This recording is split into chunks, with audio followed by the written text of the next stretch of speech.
Hi everybody, thank you for joining me as I continue my examination of Norman Geisler and Frank Turek's I Don't Have Enough Faith to Be an Atheist from my atheist perspective. In this video I will cover chapter 3, which is subtitled In the Beginning There Was a Great Surge. But before we get into the chapter, I want to confess up front that the argument that Geisler and Turek will present in this chapter, which is the cosmological argument, is, of all of the commonly made theistic, creationist arguments that apologists seemingly never tire of making, the cosmological argument is the one that I find to be the most compelling. This doesn't mean that I find it compelling relative to the naturalistic explanation of where the universe came from, or the scientific explanation, if you prefer that. I don't find it compelling compared to that, but compared to the other arguments for God, which we will hear about later in this book, and which you've probably heard about ad nauseum if you've ever been interested in apologetics or argued about these issues with Christians or other religious folks. For instance, the argument from design, the argument from fine-tuning of the universe, the moral argument. Among all of those, I find the cosmological argument to be the strongest. Although my saying that is a bit like a Red Sox fan naming his favorite Yankee. And really, the main reason why I find the cosmological argument so compelling compared to those other arguments is because, unlike those other arguments, it seeks to answer a very big question that has not yet been resolved. We have good explanations scientifically for why the universe appears to be designed, for why it appears to be fine-tuned to our form of life, for where morality comes from. But the question of where everything comes from, of why there is something instead of nothing, that is perhaps the biggest question that a person of this universe can ask. And it is a question that we don't have a definitive answer to yet. So even though I don't consider the answer proposed by the cosmological argument very likely to be the correct answer to that very big question, even though I don't find the argument persuasive, I don't find myself moved from my atheism by it, I nonetheless have to confess that I find it a much stronger argument for the existence of a first cause which might be defined as God than those other arguments. So anyway, enough chatter from me. Let's get to the chapter, and also to lots more chatter from me. First section is titled Irritating Facts. Geisler and Turek begin the chapter by telling the story of Einstein's reluctance to accept the implications of his theory of general relativity. Namely, the implication that the universe is not eternal, but had a beginning at some point in the past. And to force his equations to describe the universe as static rather than expanding, Einstein introduced the cosmological constant, which then many years later he called the greatest blunder of his life. Einstein abandoned his cosmological constant when the observations of Edwin Hubble convinced him that the universe was indeed expanding and was not static and stationary. Quote, Einstein said that he wanted to know how God created the world. I want to know his thought. The rest are details. Although Einstein said he believed in a pantheistic God, a God that is the universe, his comments admitting creation and divine thought better describe a theistic God. The references that Einstein made to God and his own personal beliefs about God, pantheistic or not, seem to have been metaphorical. Einstein spoke about God in the same way that Stephen Hawking speaks about God today, as a way of establishing the significance of the subjects being discussed. To say that Einstein is admitting creation and divine thought is to seriously abuse that quotation of Einstein. Also, Geisler and Turek seem to have missed the moral of their own story. Einstein preferred what was then the dominant model of the static universe and was reluctant to admit that his own equations described a universe that was not static but was expanding. But when the evidence for the expanding universe became too compelling for him to deny, Einstein changed his mind. He abandoned the belief in what he wanted to be true in favor of what he now had to admit was true. Geisler and Turek and their fellow apologists the world over seem to lack either the intellect or the courage to follow Einstein's example.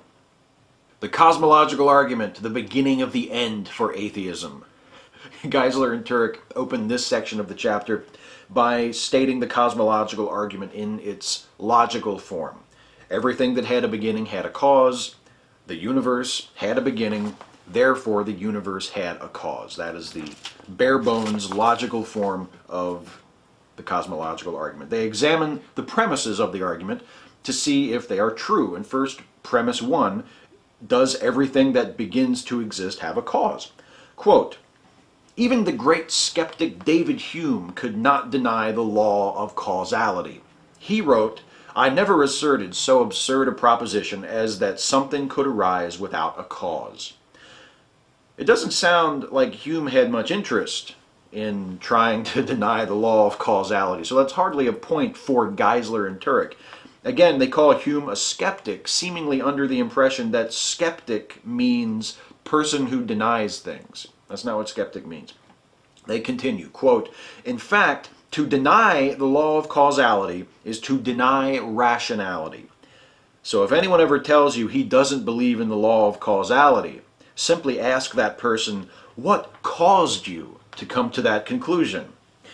And then turn to your co-author and go, did you hear what I said? I said, what caused you to come to that conclusion?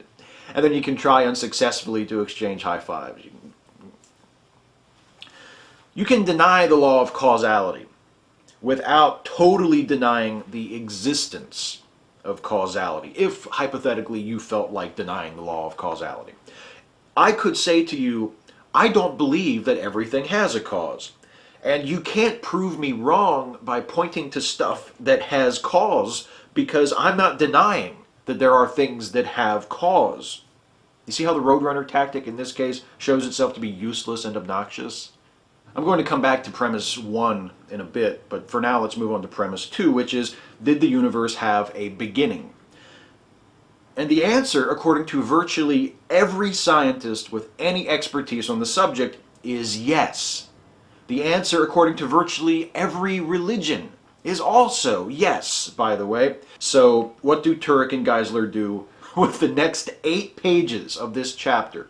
They argue in favor of the universe having a beginning, specifically the Big Bang, which is currently one of the most firmly established and universally accepted theories in all of science. But don't worry, here come Norman Geisler, who once single-handedly refuted empiricism with 2 sentences in college, and Frank Turek, who co-authored this book, to really put the Big Bang over the top.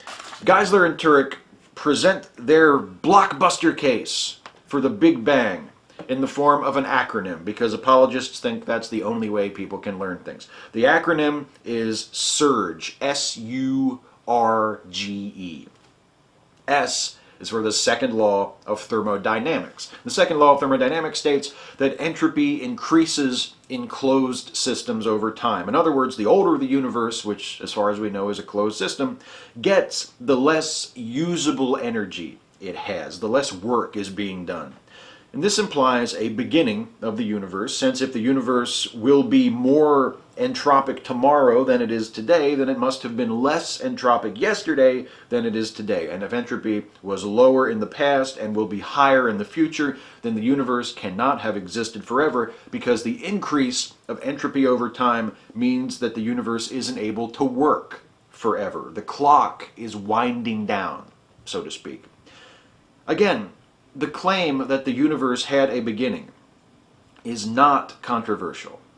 Nevertheless, Geisler feels compelled to share with us an anecdote of an exchange he had with someone who denied that the second law of thermodynamics implied a beginning of the universe. Now, based on the previous videos in this series, do you have any guesses as to what the occupation of this person who denies that implication of the second law of thermodynamics was? That's right. He was a college professor. Geisler describes how this nameless physics professor at an unidentified Ivy League school claimed to be a materialist who held that matter was eternal and that this was an exception to the second law of thermodynamics. Quote, I could have countered by asking him if it's really good science to assume that every law has an exception.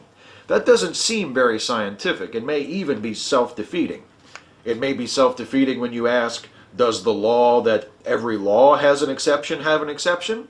If it does, maybe the second law is the exception to the law that every law must have an exception. Maybe. Or maybe the law that every law must have an exception is the exception to the law that every law must have an exception. How can you possibly expect to be taken seriously by scientists and philosophers when you talk this way? Geisler continues his story. He asks the professor, if everything is material, how does he explain scientific theories? The theory that everything is material isn't material, for instance. It isn't made out of molecules, so what is it made out of? And the professor, according to Geisler, answered, a theory is magic. And what was the professor's basis for saying that a theory is magic? Faith. Geisler responds, if faith in magic is the best materialists have to offer, then I don't have enough faith to be a materialist. And he says that in all italics. What's the name, I wonder, of this personification of the best that materialists have to offer? This leading physics professor at a prestigious Ivy League university. What's the name of that fellow that Geisler had this discussion with? What was the date of their conversation? What were the circumstances? Out of curiosity. Quote, in retrospect, it seemed to me that this professor had a brief moment of complete candor. He knew he couldn't answer the overwhelming evidence in support of the second law, so he admitted that his position had no basis in evidence or good reason. In doing so, he provided another example of the will refusing to believe what the mind knows to be true, and how the atheist's view is based on sheer faith. A Christian apologist arguing in favor of a fundamental principle of science against a physics professor who denies it. I leave it to you, gentle viewer, to judge whether this is a plausible scenario. And I will also point out that we have now seen in every chapter of this book, including the introduction, an anecdote about either Frank Turek or Norman Geisler making a college professor look foolish and telling him his business. I am starting to see a pattern. Are you starting to see a pattern? A theme is beginning to develop. Moving on in our acrostic, U is for the universe expanding. Again, this is not a controversial claim. It's something that has been established time and time again by empirical observation. The universe is expanding. This expansion began with what is commonly called the Big Bang, when literally everything that makes up our universe, matter, energy, time, and space, emerged from a singularity. Nearly everyone capable of having an informed opinion on the subject accepts this. And yet, quote, these facts give atheists a lot of trouble, unquote. No, they don't. These facts are staggering. These facts are difficult to account for. These facts are difficult to understand. These facts test the limits of our comprehension. They raise questions that have not fully been answered. But these facts do not give atheists a lot of trouble. I'm an atheist. I do not find my atheism shaken the slightest bit by the mysteries of the Big Bang, by the unanswered questions surrounding the origin of the universe, for the simple reason that the sentences, I don't know who did it, and God did it, do not mean the same thing. Ignorance does not equal God, although maybe in a sense it does. Geisler and Turek claim that the Big Bang troubles atheists because the Big Bang holds that the universe emerged from nothing, and atheists are unable to explain how something can arise from nothing. But Geisler and Turek misunderstand what nothing means in a scientific context. They cite Peter Atkins, a scientist and author and outspoken atheist, who described the nothing prior to the Big Bang as a swirl of mathematical points. Quote, the nothing from which the universe emerged is not mathematical points, as Atkins suggested, or positive or negative energy, as Isaac Asimov, who is also an atheist, once wrote. Nothing is literally no thing. What rocks dream about. Forgive me if I consider the opinions of scientists like Peter Atkins and Lawrence Krauss and Stephen Hawking and Neil deGrasse Tyson, and I could go on, to be more credible than those of Norman Geisler and Frank Turek on the subject of the early universe. Something tells me that Geisler and Turek have no firmer handle on physics and cosmology than they do on philosophy. As I alluded to a moment ago, scientifically speaking, there really is no such thing as nothing. Even empty space is something. And while the universe prior to the Big Bang may be impossible for us to describe in normal scientific terms, may have existed in a state of total absence of matter and space and time, it was not nothing, as Geisler and Turek define the word. In fact, we have no actual experience with that kind of absolute nothing. One of the most exciting realizations of modern physics is that even what appears to be nothing is something. It isn't the atheist who accepts the Big Bang who must account for how something came from absolutely nothing. It's the theist who holds that everything was created ex nihilo, not by some yet to be understood natural pre-existing process, but by an eternal and omnipotent being for whom there is no evidence and whose existence would violate every law of physics. Why aren't more Christians troubled by that? Why are they so troubled by what they perceive to be the atheist's inability to explain creation ex nihilo when they have explained it by just inventing something capable of doing it? Does that not seem a bit problematic? On with the acrostic. R is for radiation from the Big Bang. This means the cosmic microwave background radiation, the remnant of the universe's first light. One of the coolest discoveries ever, for my money. More evidence for the Big Bang, which, as I say, despite what Geisler and Turek say, is not evidence for the existence of God, even though they continue to talk like every bit of evidence for the Big Bang is a knife in atheism's black heart. G is for the great galaxy seeds, which are the ripples, the disturbances, the variations in temperature detected in the CMB that allowed matter to congregate and form stars and galaxies eventually. Again, this is widely accepted and even celebrated evidence. It was a big deal when these clusters of matter, when these variations in temperature were discovered in the CMB. It was celebrated in the scientific community. And again, no threat whatsoever to atheism, and no help to theism. And finally, E is for Einstein and Einstein's theory of general relativity, which was the revolutionary theory that led to the discovery of the other 4 lines of evidence in the SURGE acronym. And hey, guess what? The Big Bang has been established. So I guess take that, atheists. It's difficult to describe to you in this video what a waste of time this entire SURGE section of the chapter is. I accused Geisler and Turek last time of pushing against an open door when they went to great lengths to establish that the opposite of true is false. Now they aren't merely pushing against an open door, they have felled a tall cedar and summoned a dozen stout men to take up its trunk and batter down a door that is already wide the fuck open. Next section, God and the Astronomers.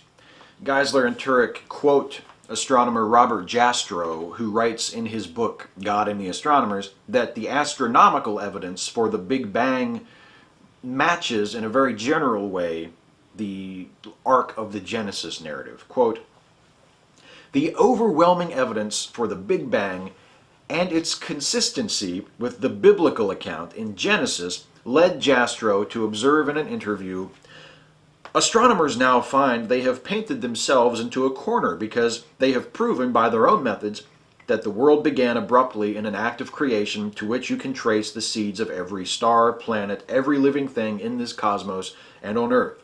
And they have found that all this happened as a product of forces they cannot hope to discover. That there are what I or anyone would call supernatural forces at work is now, I think, a scientifically proven fact. And that Jastrow quote inside of their quote comes from an interview that he gave to Christianity Today that was printed in August of 1982. Notice how Geisler and Turek claim an overwhelming consistency between the Big Bang and the Genesis narrative, when in that quote, Jastrow is only actually describing some very broad similarities that both claim a sudden creation, that both refer to forces that seem to be beyond human understanding, etc. But there are plenty of significant disagreements between the Big Bang model and the Genesis creation myth. For instance, Genesis has Earth being created first, before the sun, before the rest of the stars. That's not the way it happened.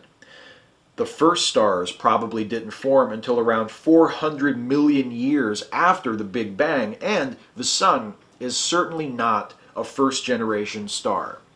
So yeah, sure, the Big Bang theory and the Genesis creation myth are consistent, provided you subtract enough of the details.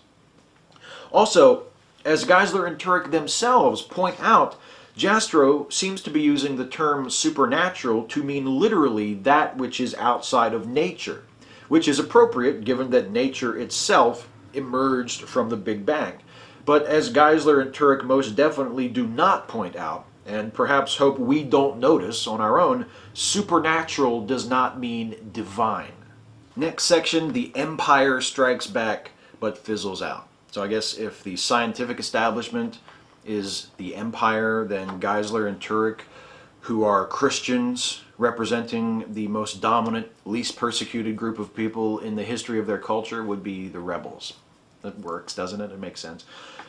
Geisler and Turek examine three alternatives to ex nihilo creation in the Big Bang, which again isn't precisely what the Big Bang says, but whatever.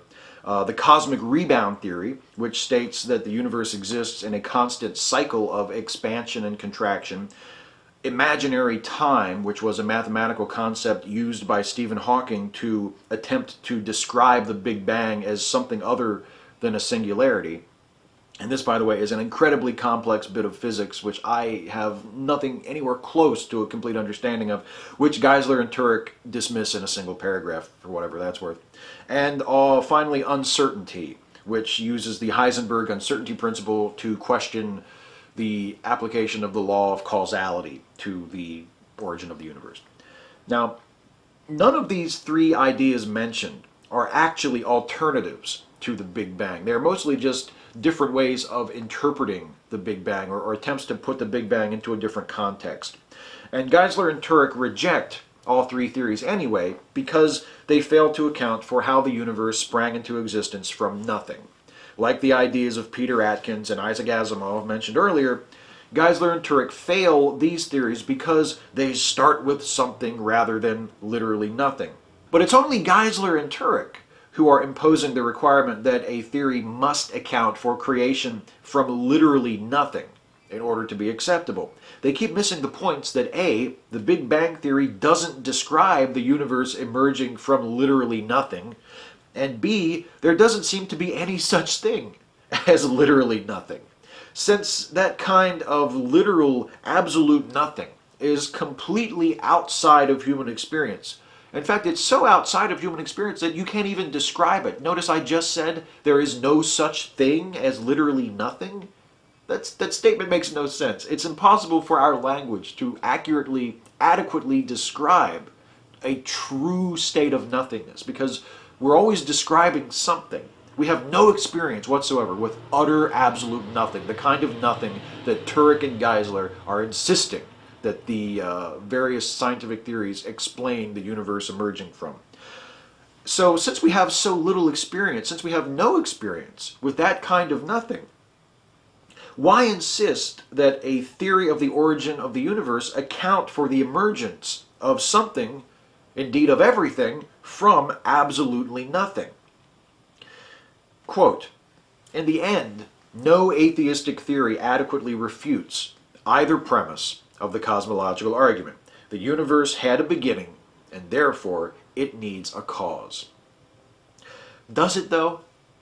Let's take a look back at some of what Geisler and Turek have said in this chapter and see if, according to their own arguments in this chapter, the universe really does need to have a cause. The first premise of the cosmological argument is, as Geisler and Turek point out, the law of causality. Everything that had a beginning had a cause. This is a natural law, is it not? It's a principle that describes something fundamental about how our universe operates. But that is precisely why we can't depend on the law of causality when it comes to the cause of the universe. Prior to the Big Bang, our universe did not exist. There was no space, no time, no matter, nor were there any of the forces that direct how things in our universe behave. Everything that would be our universe existed in a state that is literally indescribable by the normal laws of physics. Prior to the Big Bang, these laws did not apply. And it's not just me saying that. Geisler and Turek agree with me from page 85 in this very chapter. Quote, "In other words, the Big Bang was the beginning point for the entire physical universe. Time, space, and matter came into existence at that point. There was no natural world or natural law prior to the Big Bang." Since the law of causality describes how our universe operates, since our concept of the law of causality is based entirely on observations of events that take place in our universe, on what basis can we conclude that this law implies a cause for the universe? That cause, whatever it was, would have to have preceded the Big Bang. But before the Big Bang, the universe didn't exist, which means, as far as we know, the law of causality didn't exist. And there's another problem. As Geisler and Turek note, prior to the Big Bang, there was no such thing as time. Every event we have ever witnessed, every event that has ever occurred in our universe has been caused by a previous event. But before the existence of time, there were no events. How can the concept of a cause, that is, an event that gives rise to a subsequent event, have any meaning outside the context of time? No time, no before and after. No before and after, no cause and effect. I propose that the cosmological argument fails because it fails to demonstrate the truth of its first premise. The second premise, as far as I can tell, is fine. Did the universe have a beginning? The answer appears to be yes. But can we assume that there was a cause of that beginning when prior to that beginning the conditions in which we observe cause and effect did not exist? No. Therefore, we cannot conclude that the universe, which did begin to exist, had a cause. Now understand, I'm not arguing that the universe didn't have a cause. Maybe it did. I'm saying we can't use the law of causality. We can't use the principle that everything that has a beginning has a cause to argue that the universe has a cause. We don't know that that law applies. We cannot simply assume that that is the case. So therefore the argument fails. And we're not done yet. Next section, the religion of science. Geisler and Turek wonder why scientists don't just accept the cosmological argument instead of trying to weasel out of it like scientists always do. Quote, "The phrases we have seen used by Atkins and Asimov to explain the beginning of the universe, mathematical points and positive and negative energy, respectively, certainly seem meaningless to us. Indeed, they explain nothing." And I could say, and have said, much the same thing about God. Geisler and Turek quote Jastrow again, this time referring to the notion that every effect must have its cause, which, I remind you, is the very principle which Geisler and Turek rely upon to establish the first premise of the cosmological argument as an article of faith in the religion of science. And they say, quote, "They may or may not like the evidence or its implications, but that won't change the facts." Once again, Geisler and Turek are oblivious to the fact that they just perfectly described their own position. They go on, quote, "Since the evidence shows that time, space, and matter were created at the Big Bang, the most probable scientific conclusion is that the universe was created by something outside of time, space, and matter, i.e. an eternal cause.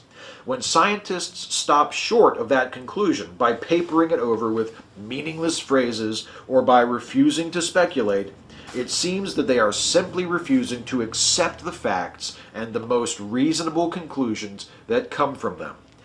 This is a matter of the will, not the mind. The evidence is objective. It's the disbelieving scientists who are not.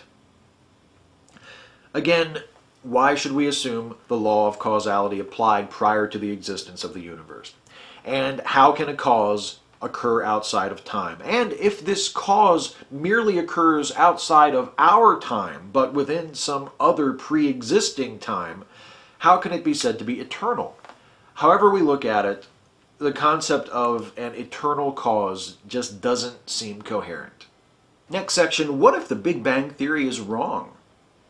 The Big Bang Theory almost certainly is not wrong and is extremely unlikely to be abandoned, but even if it is somehow someday disproven, an eternal universe, that mythical, ideal, atheistic reality, according to Geisler and Turek, is still impossible given the second law of thermodynamics, the evidence of the universe's expansion, and the cosmological argument, which states that time must have had a beginning since there could not have been an infinite number of days. Quote, by the way, this amplifies our answer above as to why there could not have been an infinite number of bangs in the cosmological history of the universe. An infinite number of actual events is impossible. And they're referring to the cosmic rebound theory. That would also seem to exclude an eternal God and the eternal afterlife Christians have been promised, wouldn't it? An actual infinity of events being impossible? A good thing for special pleading, though. Hey, fellas? Next section, who made God? Speaking of special pleading, Geisler and Turek address the question of if God made the universe, who made God?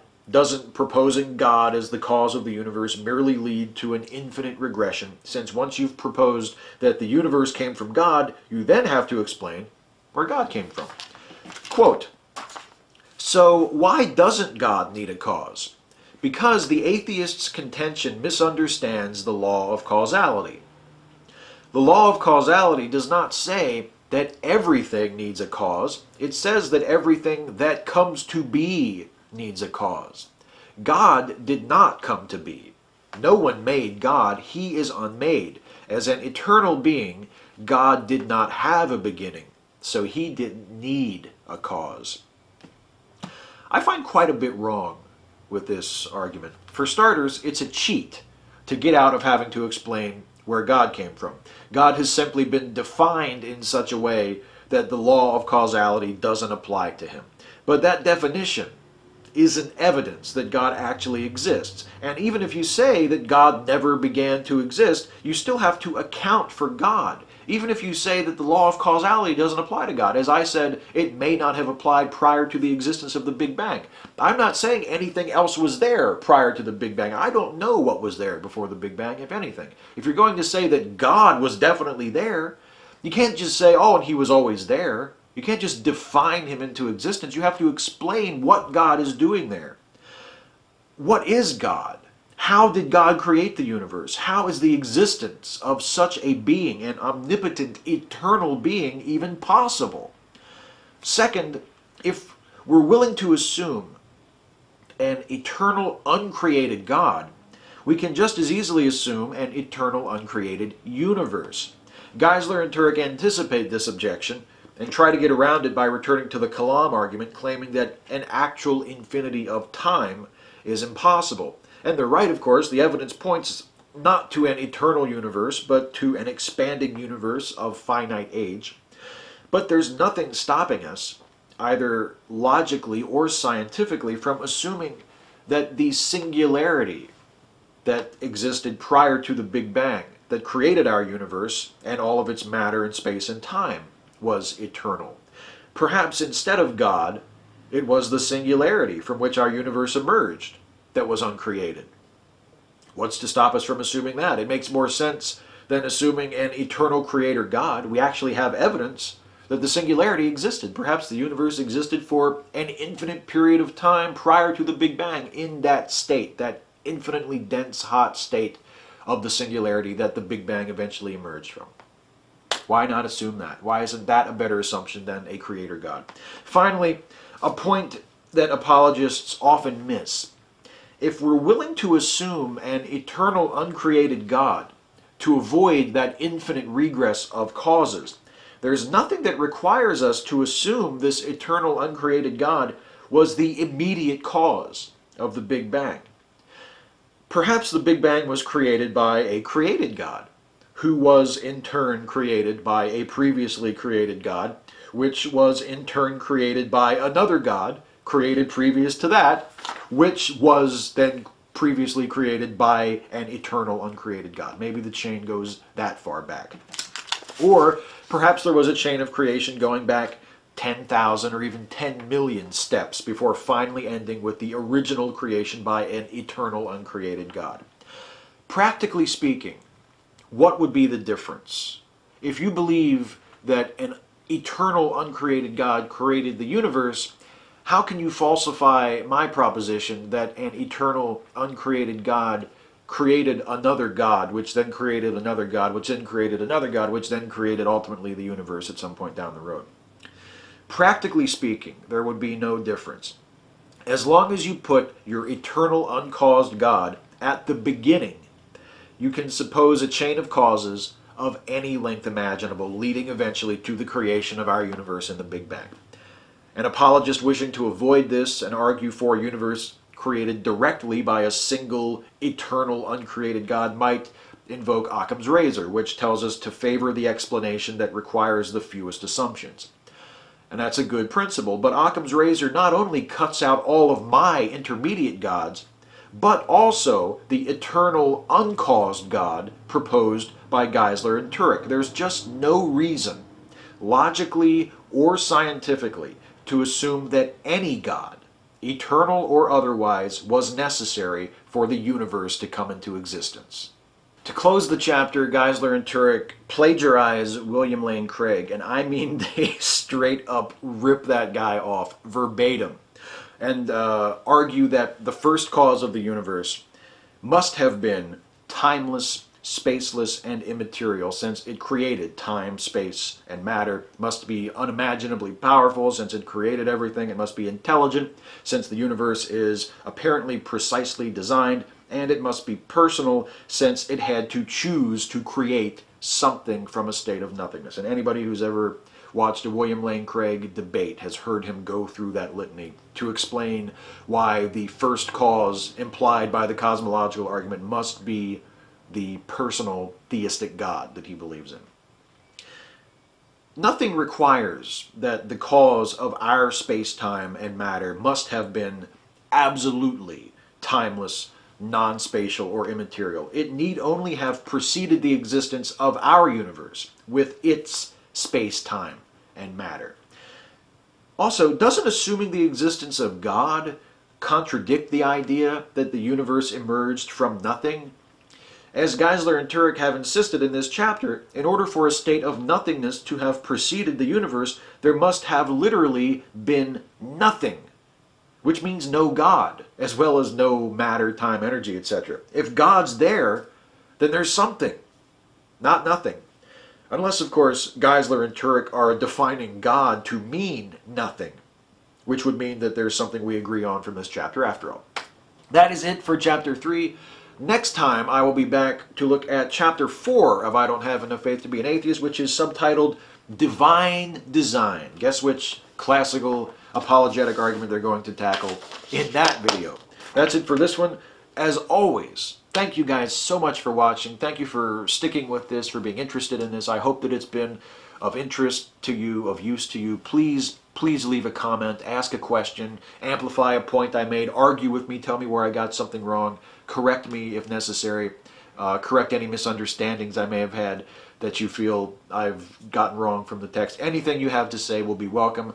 Thank you so much for watching, and I will see you in the next video in this series.